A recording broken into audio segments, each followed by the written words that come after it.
One of the most important skills to possess as a professional is the ability to communicate effectively. You have to know what to say, how to say it, when and where to say it, and perhaps when it's best to say nothing at all. All communication is not the same, especially in a digital world. Speaking in person with someone is not the same as speaking to them over the phone or video chat, just as those are different from emails and text messages. Deciding which medium to use depends upon the importance and scope of the message, as well as the expectations and availability of everyone involved. You may be communicating with an internal client, like colleagues or a manager, or external contacts, like clients and partners. But what you might say to a fellow designer or developer is not what you'd say to your client. So, be careful about what you include in a message, or what you forward from an email chain.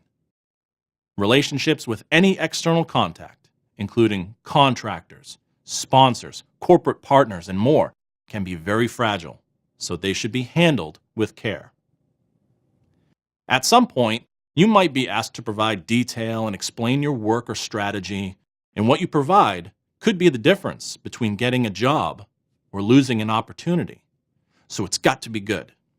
If you're relying on the written word, you must check for mistakes.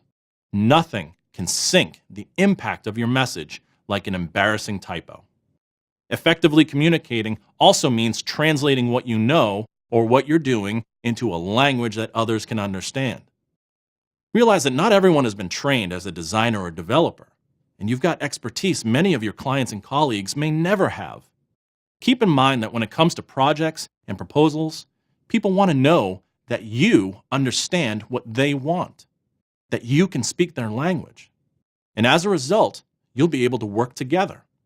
Don't try to impress people with important sounding buzzwords or concepts that are just too difficult for them to wrap their head around. Get to the point and help them understand how you can help them. Being professional also means projecting a serious tone. Everyone's different and has their own personality, and you want to let that shine through. There's no problem injecting some humor if it makes sense, but if you're pitching a potential client or introducing yourself to a higher up at your company, you want to make sure that you come off as a professional and someone that they'd be willing to talk to in the future. Positive or negative, their first impression of you might also affect their impression of your group, your boss, or your company as well. So while it might not be your intention, be a great representative for whatever group or company you're with. In addition, you can never be sure who will ultimately see or read any messages you send. Project proposals and messages may get forwarded along. Anything you post online could get seen by anyone.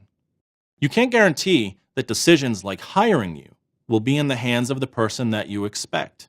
So, ensure that whatever you do send is professional and focused and relevant and ready to be seen by anyone.